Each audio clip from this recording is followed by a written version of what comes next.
Did you know you have the power to transform your health and your life? After years of suffering with undiagnosed autoimmune symptoms, I found myself on an endless loop of expensive supplements, broken promises, and drive-through meals. I was a busy working mom struggling with chronic pain. I could no longer keep up with life until I decided to take my health into my own hands. I discovered the healing power of whole foods and incorporated a healthy lifestyle that is simple, affordable, and maintainable even when life gets busy. With easy, whole food meal prep, meal planning, and wellness strategies, I healed my autoimmune symptoms, regained my energy, and lost 30 pounds along the way. I discovered I had the power to change my life, and I know you have that power too. Whether you're looking to reduce inflammation, lose weight, or optimize your health, this is it. Get ready to discover the vibrant life you deserve with the Prepared for Wellness podcast. I'm Ashley Cavolo, and I can't wait to join you on this journey.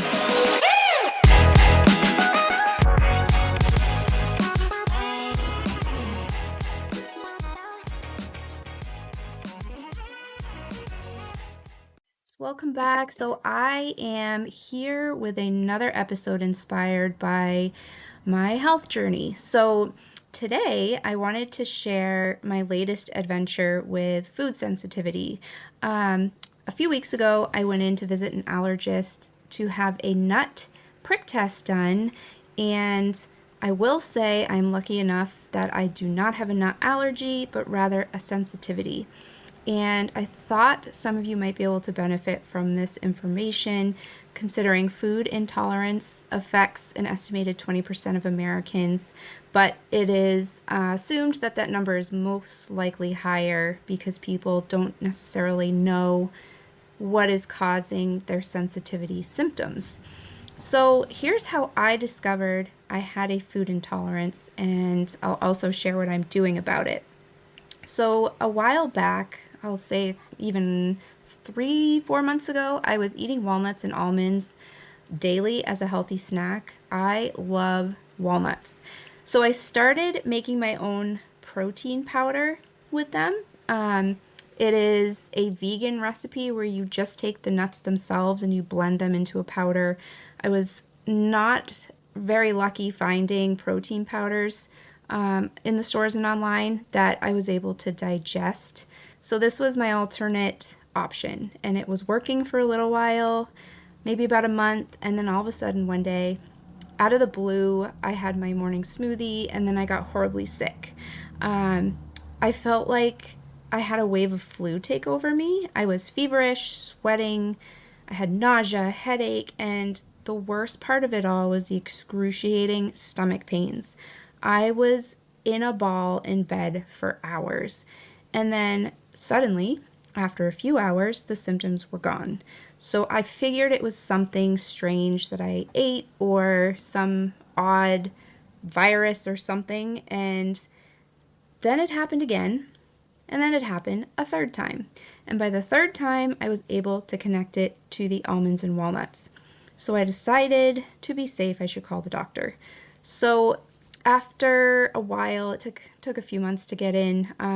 I had the prick test done, which determined that I don't have a life-threatening nut allergy, but rather a sensitivity.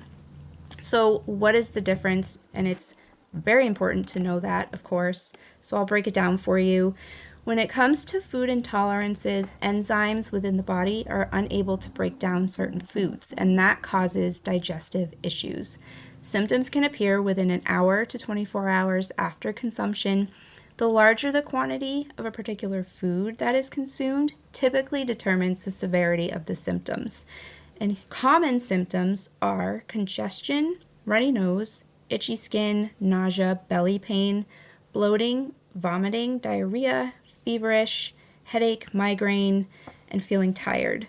Food allergies are the result of an immune response to certain foods, and symptoms appear much worse and are much more serious. They are rash, difficulty breathing, also known as anaphylaxis, hives, abdominal pain, itchy throat, tingly throat, face swelling, tongue swelling, wheezing, and dizziness. So if you believe you may have a food intolerance, follow these steps. Number 1, recognize the symptoms that I listed above for food intolerance and sensitivity. Create a food log and be sure to list all foods, condiments, drinks, and supplements that you took in. Create a symptom log. Be sure to list all of the symptoms that come up, the date, and the time. And when the symptoms arrive, review the foods that you logged over the past 24 hours. Try to pinpoint which food may be the culprit by looking at what you ate close to that time frame. So pay attention to any new foods that have been introduced into your diet, and this is a really good place to start. Next, once you have found your suspected food, eliminate it from your diet and see if the symptoms go away. If the first food that was eliminated does not help, try eliminating the next one down on the list. And once you have eventually determined a particular food is causing symptoms, it is recommended you avoid this food and see your doctor. If it is determined you have a food allergy, you will have to follow the doctor's guidelines, of course. If it is determined you have a sensitivity or intolerance, you will just need to avoid that food. And you may want to try it again sometime, once some time has passed, to see if it causes symptoms. So for now, I am avoiding almonds and walnuts like the plague. I will eventually try them again in the near future to see how my body reacts.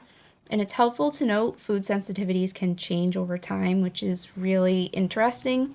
So you might find a particular food no longer bothers you, or a completely different food triggers a response down the road. So it is important for your overall health and well-being that you simply pay attention to your body, recognize the signs and symptoms of food allergies and intolerances, and if you have symptoms that concern you, reach out to your doctor.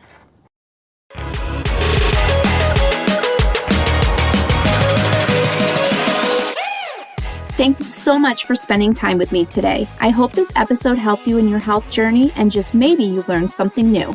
If you loved this episode, please leave a review. When you do, you are helping this podcast reach others around the world. Visit my website, preparedforwellness.com, to view my coaching offers, free recipes, and so much more. Don't forget to grab your free gift while you're there. Follow me on Instagram at Prepared for Wellness and join my VIP Facebook group, Prepared for Wellness Community. Don't miss out on the fun and special announcements.